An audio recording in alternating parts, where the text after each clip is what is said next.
Hey everybody, it's Nick Nenad, Jared Smith. from the Cover 2 podcast. Normally we'd be a lot more energetic, more excited to do a podcast today, but I think this is probably the first podcast we've ever done where we really didn't want to do it. And unfortunately, as everybody knows, Kobe Bryant has passed away, and we just wanted to give him a tribute show today. It's not going to be a normal Cover 2 podcast. We're not going to talk about the Super Bowl.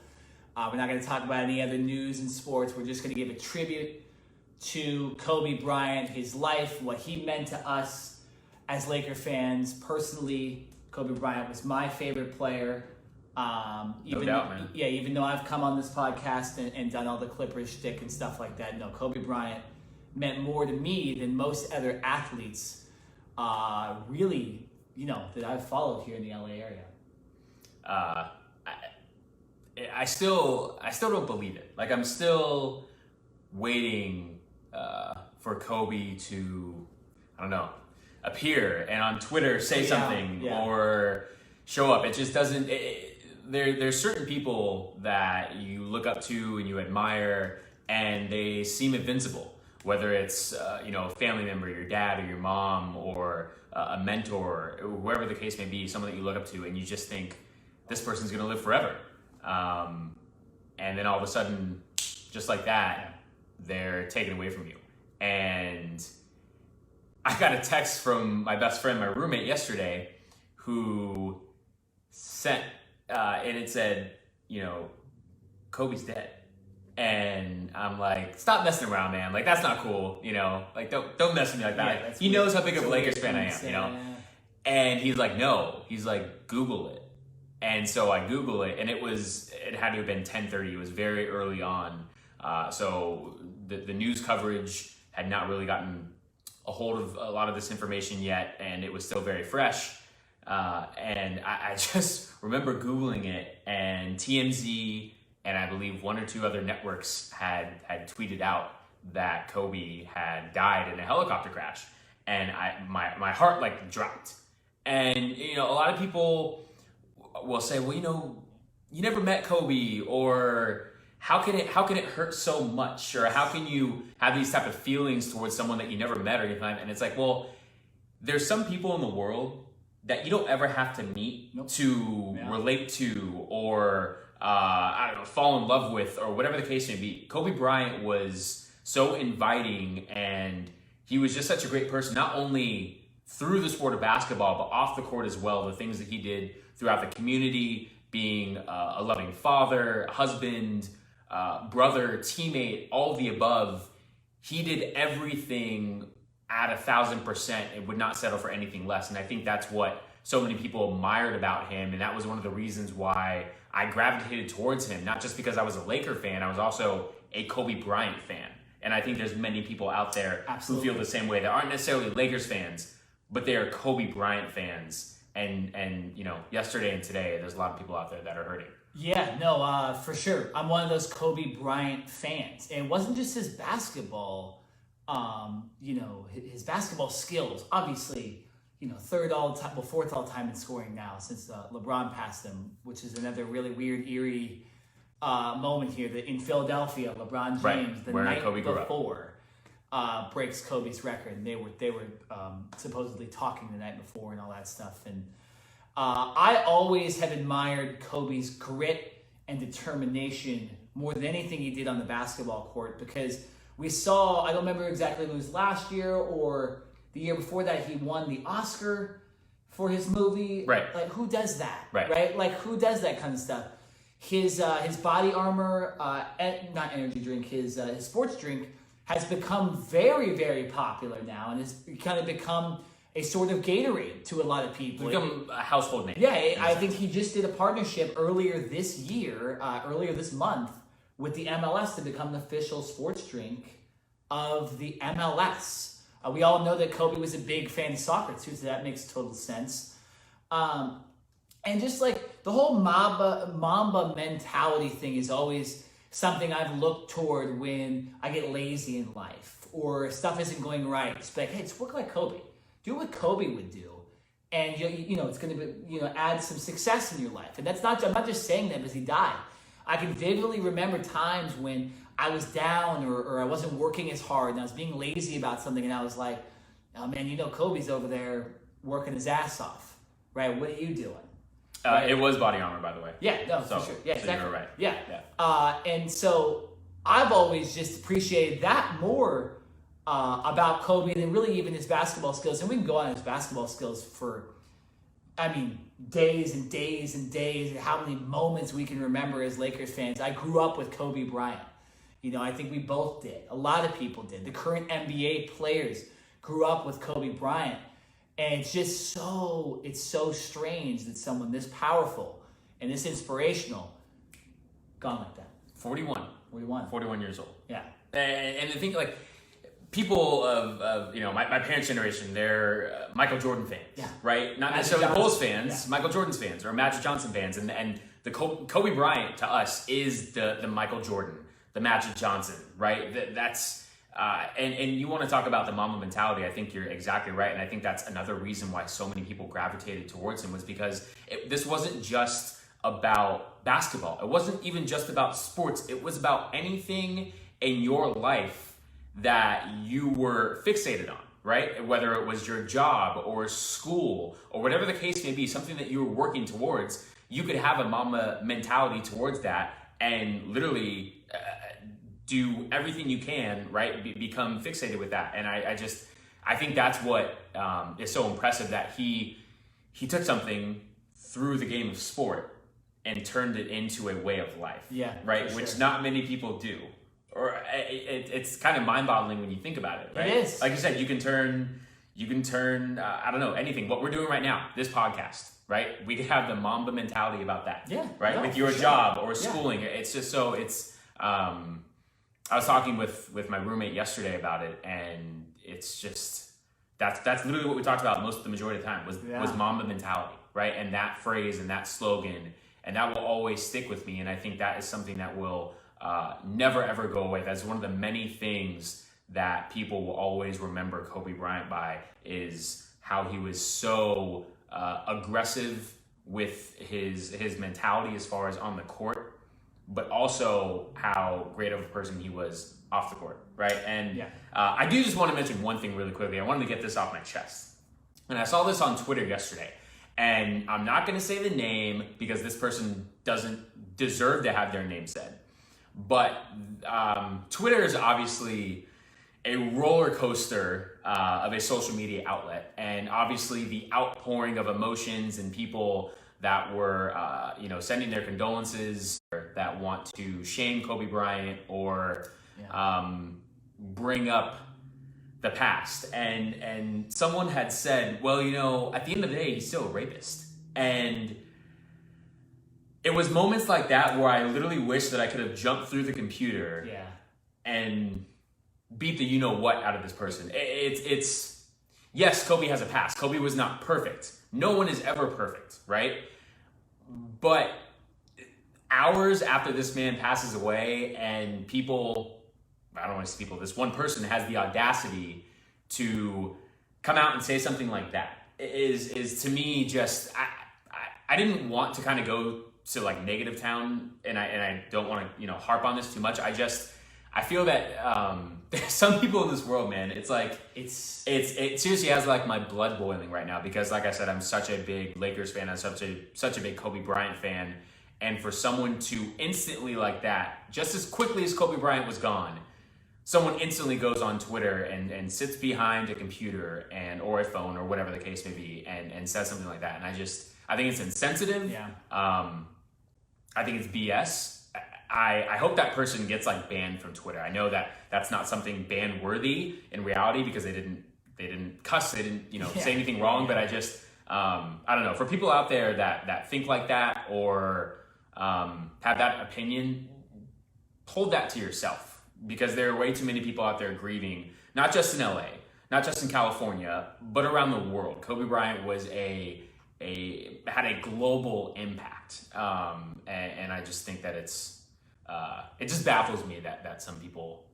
Everybody's got to get their 15 minutes of fame, right?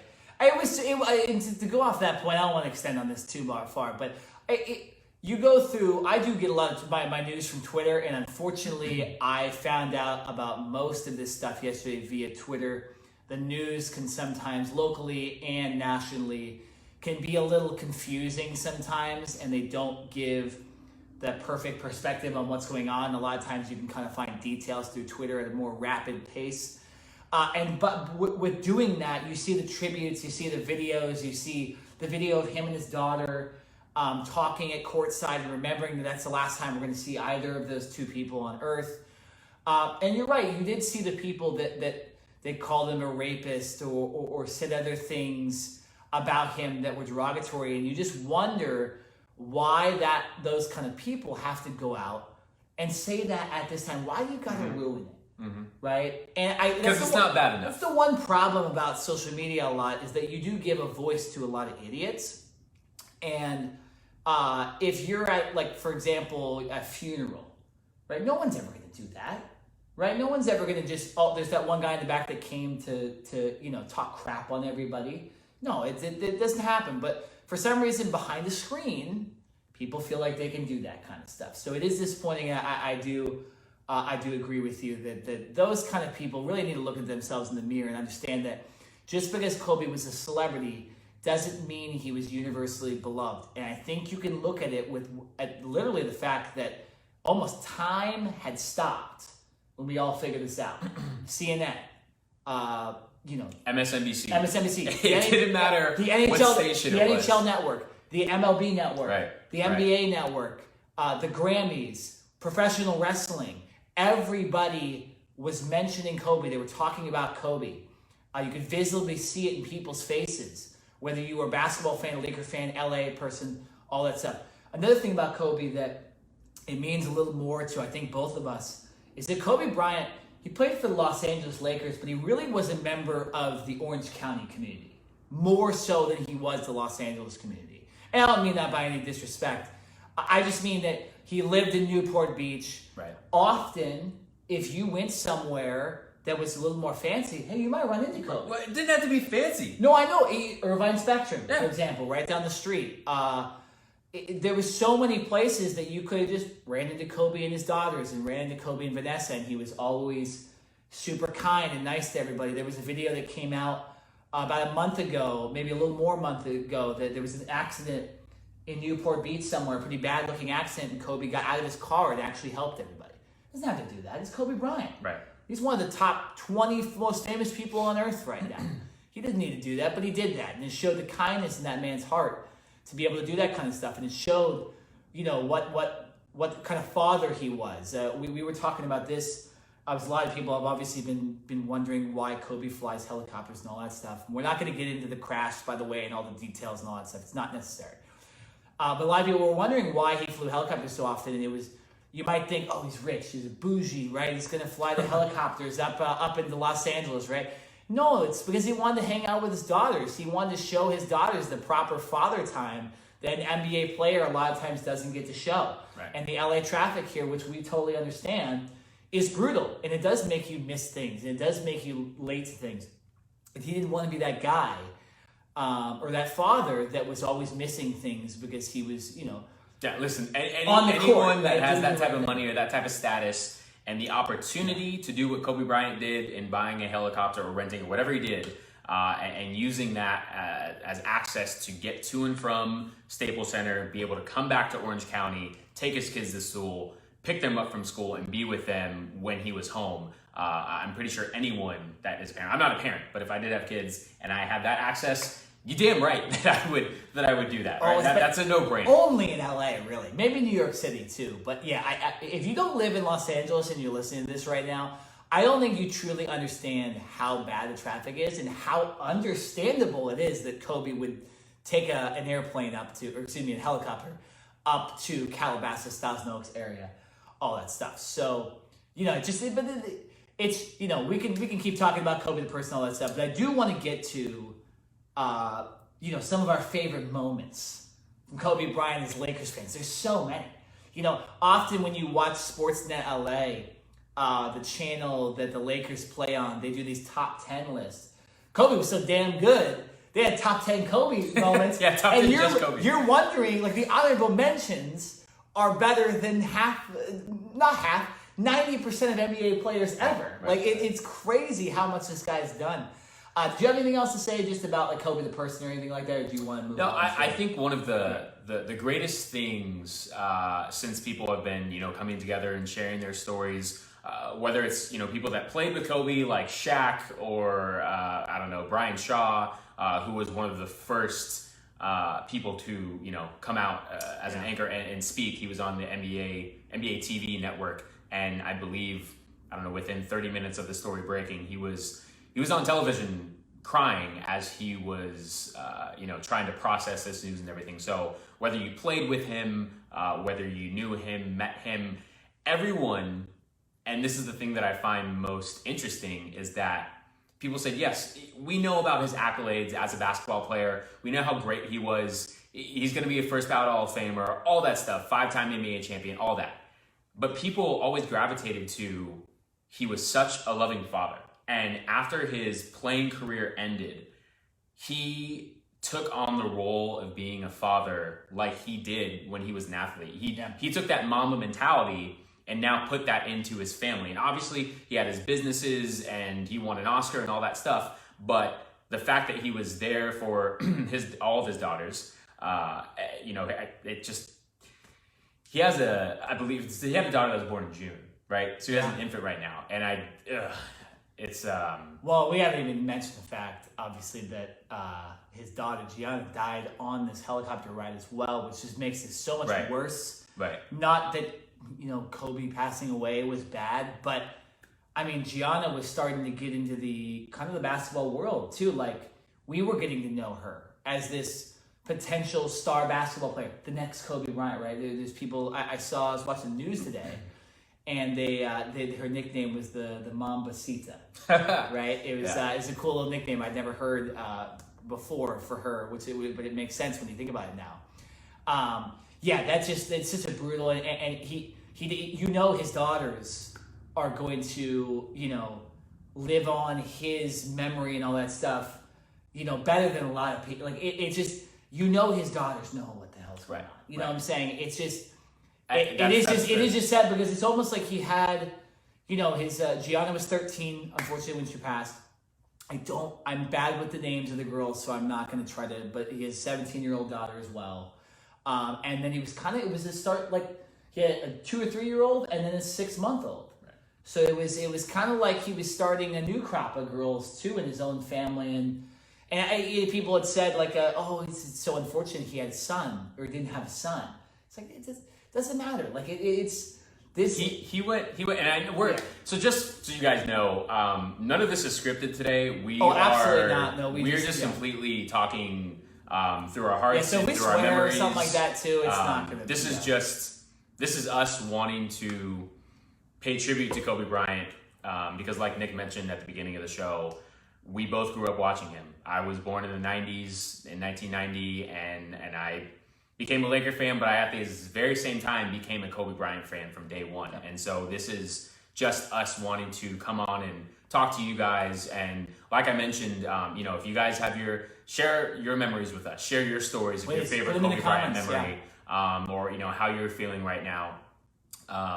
But just to go back on what I was saying very quickly, and then I want to go back to what you're saying is everyone is talking about how he was such a better person off the court than he was on the court. And we know how great he was on the court, right? Amazing. And what he was just getting started in his next career, with his businesses and his next lifestyle with being a family man now, being at home, right? He's not on the road for half the year anymore playing games. He's able to be at home all the time. And so the fact that he was able to create more of a bond with his daughters, and the fact that he just wanted to take one of his daughters to a basketball game along with some friends, it's unthinkable. Yeah, and this podcast is to honor all 9 people on board that died as well. Obviously, there's obviously with Kobe Bryant, his daughter, that obviously takes the cake as far as the headline goes. But there was an Orange Coast College baseball coach that I had interacted with before when I was covering sports for Saddleback College a couple years ago. covering the Saddleback college baseball team. I do remember interviewing him, and nothing crazy, obviously, but it's just, yeah, I know people that know that family, and the other family, I believe, was involved with St. Margaret's High School, which is a high school I used to play with when I played elementary school sports. I used to play that high school a lot because I went to Catholic school. So that's what I'm saying. There's a lot of weird connections here to Orange County too. That it makes it like we had to do this, right? We had to do an emergency podcast. We could have waited till Wednesday or Thursday to do this and combine it with the Super Bowl, but we both didn't feel that was right.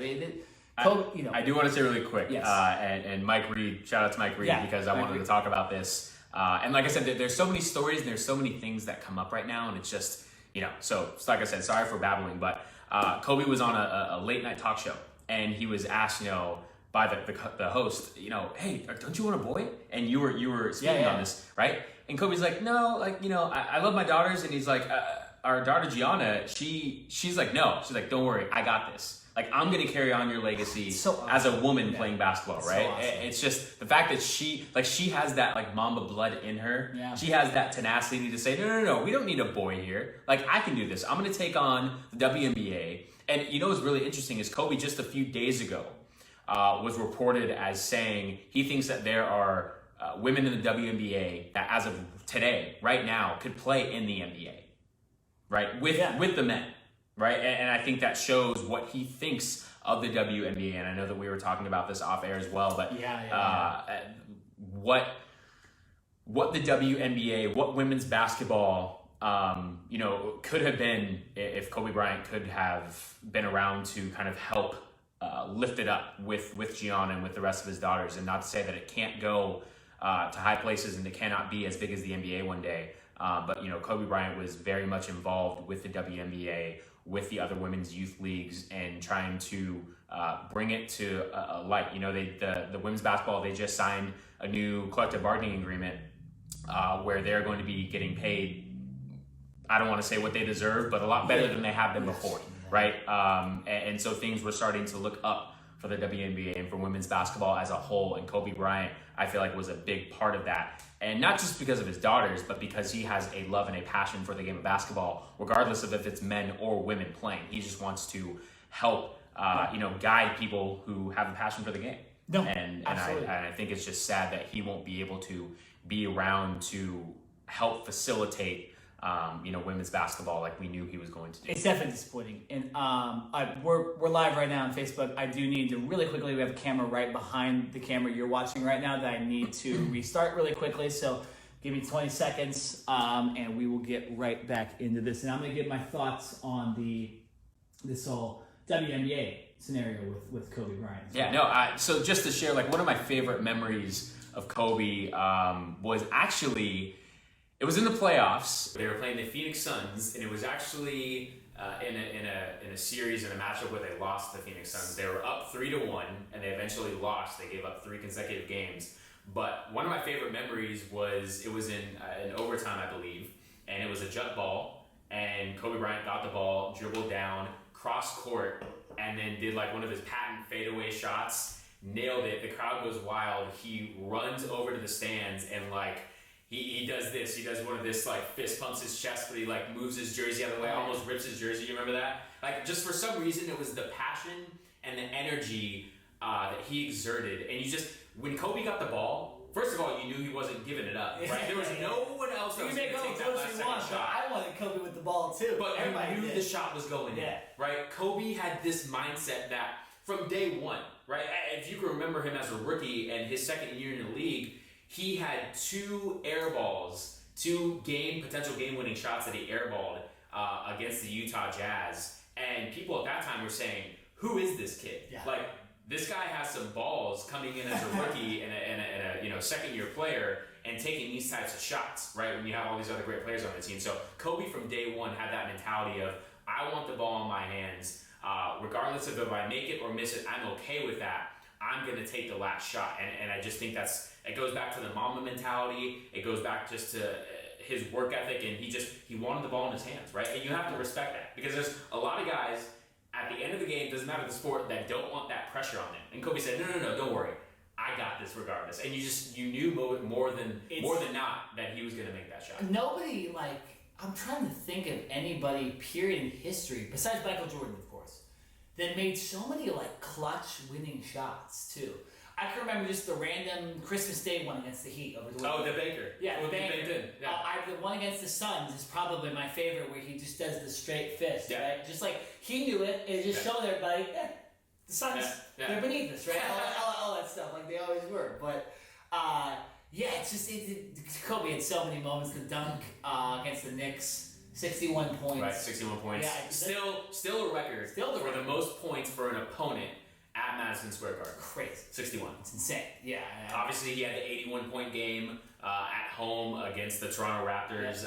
Jalen Rose was famously known as guarding Kobe Bryant, or not guarding Kobe Bryant for most of that game. But I mean, he's in the record books for so many different things. And we could, like I said, we can sit here and talk about all of his accolades and his championships and his MVPs and making the All-Star game, 16 or 18 times or however many times he did throughout his career. But at the end of the day, I think it just always goes back to the person that he was off the court as a family man, his work ethic, and something that will always stick with me about Kobe Bryant is that he said, I want to be remembered as the guy that, yes, I had all the God-given talent, but I worked like I was the last man on the bench, right? Yeah. So he knew he had the talent, but he still came to work every single day, was literally the first one in the gym, and literally the last one out. I think that gets used a little too often in sports, and people say, oh, this guy has great work ethic, this guy's the first one in, last one out. That was literally Kobe Bryant. Like I think the saying is based off Kobe Bryant. Oh, it is. So he would whether it was a home game or an away game, especially if it was an away game. There are a multitude of stories where Kobe Bryant would go into the other home team's practice facility, right? And for a couple days, if they were staying in town for a couple days, he would figure out who would get there the earliest. So say someone would get there at 6 a.m. Oh, you're gonna love it. Yeah. Kobe the next day would get there at 5:30 just to make sure that he was the first one in the gym. Like, that's how damn competitive this guy is. He doesn't care.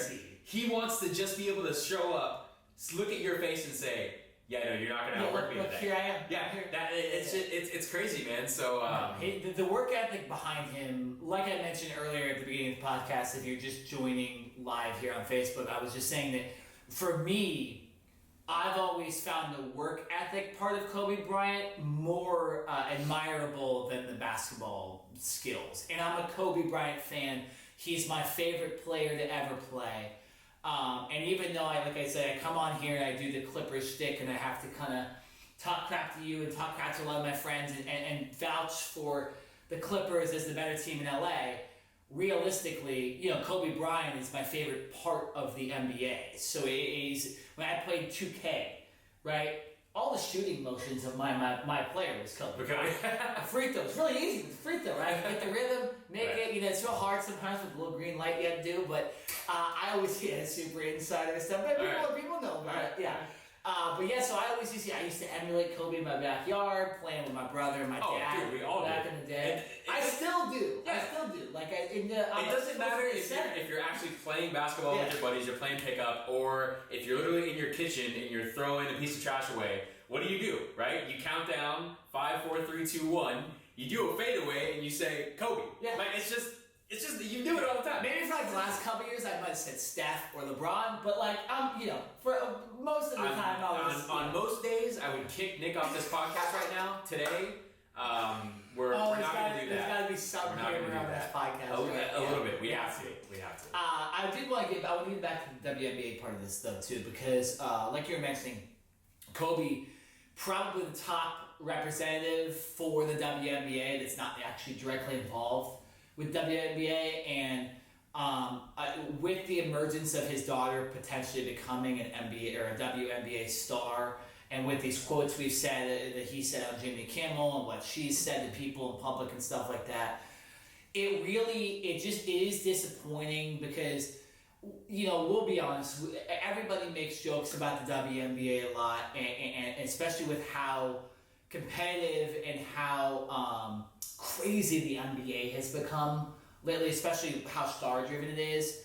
When people say stuff like Kobe said stuff like, WNBA player could play with NBA players. A lot of people would be like, come on, guys, like, what are we talking about? But, I mean, Kobe's saying it. I believe it, right? Because Kobe has that much influence, and if these women have the Mamba mentality, right, anything's possible. Literally, because Kobe made it so that you could do anything. You could win 5 championships. You can win championships with Shaq, and you can win championships essentially by yourself, right? No disrespect to Pau Gasol, Andrew Bynum, all those guys, but Kobe was the star on that team. You can win an Oscar without any past filmmaking experience and in your first film, minimal acting, all that stuff. Yeah. I fully believe, and potentially it still could, Body Armor will become the top sports drink in the United States and potentially around the world. I believe his daughter Gianna would have become the best WNBA player to ever play, potentially, right? So everything that Kobe touches turns to gold, literally and figuratively. So it's just the work ethic behind him, and just looking at the WNBA, I think this is a big hit for the WNBA. Or it potentially could turn everything around and make it so that people show the proper respect that these women deserve, being professional athletes and stuff like that. That a lot of people, men in general, kind of disrespect about women's sports a lot. I think someone like Kobe being so involved, it did make me want to follow it a little bit too, and all that stuff. So I like that. I hope it does. I hope it does too. I mean, more sports, the better, right? Like, getting the XFL started in like 2 weeks. I don't know what that's gonna do, but it's more sports, which we like on this show. Always a good thing. But yeah. So, is your favorite Kobe moment the play you mentioned earlier while we were kind of on a little bit of a break there, or what is your favorite Kobe? We're gonna end the podcast right here. What is your favorite Kobe Bryant moment? And this is hard, I know, because there's so many, which is to the credit of Kobe Bryant. This is not like picking other guys' top plays. So, yeah, not that you put me on the spot or anything, because we've been thinking about this for a while. One of the moments that will always stick with me is actually when he won him and the Lakers won their 5th championship. Yeah. And it was against the Celtics, Game 7. It was at Staples Center in LA. And if you go back and look at the stat sheet, which I'm not going to pull up, this is all just off memory right now, Kobe Bryant had like a horrible game by his standards. He shot like, I don't know, 9 for like 27 or something. I mean, he had an off game. Yeah. He was trying so hard. Yeah. That too. He was also trying so hard. He even said it after the game in the post game. He's like, I was trying to will my team so hard that I was overexerting. I was doing too much. Yeah. But he's like, I knew it was Game 7. It was literally win or go home. There was no other game, right? And he's like, I was going to go out swinging. And the thing that I remember most, and I think this goes back to what we've been talking about this entire podcast, the Mamba mentality, that never give up. It doesn't matter your talent, you have to put in the work ethic. The Lakers had to grind and claw and scratch and bleed to win that game. Just 2 years earlier, they got trounced, I don't know if that's a word, in the finals against the Celtics. They got whooped, right? And so this was kind of like a redemption tour against their most bitter rival in all of the NBA. And the fact that this team, like you mentioned, without Shaq, they had Pau Gasol, they had Lamar Odom, they had a good team, but it was obviously Kobe's team at this point. The fact that he was able to come back and get redemption against the Celtics, get that 5th championship, when many people said that Kobe Bryant would never ever win a championship without Shaquille O'Neal again, was just simply amazing. I think it shows the grit, the never give up attitude, because Kobe could have simply said, hey man, we don't have it. We don't have the manpower. I'm going up against the Celtics. It's almost like when Michael Jordan was playing against the Detroit Pistons back in the day and they would just beat up on him. Yeah. You know what I mean? What did Michael Jordan do? He went in the offseason and got bigger and stronger, and he came back and he said, you guys aren't going to bully me anymore. And not to say that Kobe ever really got bullied, but the Lakers as a whole got whooped a couple years ago in the series where they lost to the Celtics. So in 2010, when the Lakers came back and they were able to get redemption and win, it was almost like, we fell, but we got right back up. And I will always remember that as a Lakers team that had the most fight. I believe Metta World Peace, it was Metta World Peace at the time. But just all the guys on that team, obviously led by Kobe Bryant, the fact that they never gave up, They came back and they won when, just a few years earlier, many people thought that the dynasty was done. Kobe Bryant was going to leave and go to the Bulls or go to another team, and he ends up staying with the Lakers not only for that year, but for his entire 20-year career. Yeah, that Game 7 is kind of, you could pick a bunch of moments out of it. I mean, just the fact that we joked around that Kobe doesn't pass the ball. And who does he pass to in the biggest moment potentially of like his career? Because if he doesn't win that championship against the Celtics, there is some of his legacy that doesn't get tarnished, but he's tied with Magic, right? Doesn't get to that fifth one. You have to look at it like, right. Maybe Kobe isn't one of the best of all time. In the biggest moment of his life, potentially, Kobe passes to Metta World Peace for 3. And Metta World Peace hesitates, and everyone in the crowd is like, no, don't do it. Oh God! And he shoots it, and you're like, no, and he makes it, and you're like, and you just go crazy. Yeah, and it's like an insane moment. I didn't even think about that too. It's like obviously everyone says, Kobe, you don't pass the ball. Kobe, you don't pass the ball. And in one of the biggest moments of his career, he passed the ball and he trusted his teammates. It's just crazy. It's something that is just mind-boggling to think about now that we, obviously with Metta World Peace, with the type of player he was, it wasn't a three-point shooter. You give him the ball. My favorite moment, I don't want to cheat and say 2, even though I kind of have to. My favorite. It's okay. We'll let you cheat. Yeah, my favorite moment probably is the 60-point game at the end. I know he shot the ball 500 times during that game. Doesn't matter. But should have just to do that, I'm always, I'm a big fan of endings, right? A lot of people know I do a podcast about professional wrestling where the ending of stuff matters a lot. And I watch a lot of movies, but when I watch movies, I always want the ending to be great. And the ending of Kobe Bryant on the basketball court, of course, was 60 points, and I believe he made his last shot. Right, so it's just, that's probably my favorite moment. Besides that, the great determination of taking the 2 free throws with the torn Achilles. My goodness, he was. I was watching that live. Walking so gingerly, right, off the court, and you're like, oh no. Everyone kind of knew it was the Achilles or it was the foot, right? And then you see him get up off the bench and walk back into the game. Crippled. Who does that? Crippled to make 2 free throws, right? And at first you're like, wait a minute, it's Achilles, but maybe so. Just very quickly, if you get injured and you get fouled and you cannot shoot your own free throws, if you have to leave the game, if you can't shoot your free throws, you can't return to the game. So when Kobe was coming back in, I'm like, maybe it's just a stinger, maybe it's I don't know. You know what I mean? But you don't have a torn Achilles and walk back into the game. And by the way, he had to walk across the court. It's not like the Lakers bench. He had to just walk to that shot. He had to go across the court, and then shoot the free throws from there. So that was just simply incredible. I'll say this. I would rather have Kobe taking those free throws with no Achilles than a lot of the other players on the team. I'll tell you that right now. Yeah. Most players in the NBA, I'd still rather have Kobe making those shots right now. But so those guys would have gotten carried off the court. Yeah, no, it's insane. It's one of those things. Goes for the legend of all that stuff happening. The legend of Kobe Bryant. This stuff just doesn't happen. You know what I'm saying? And Kobe did it.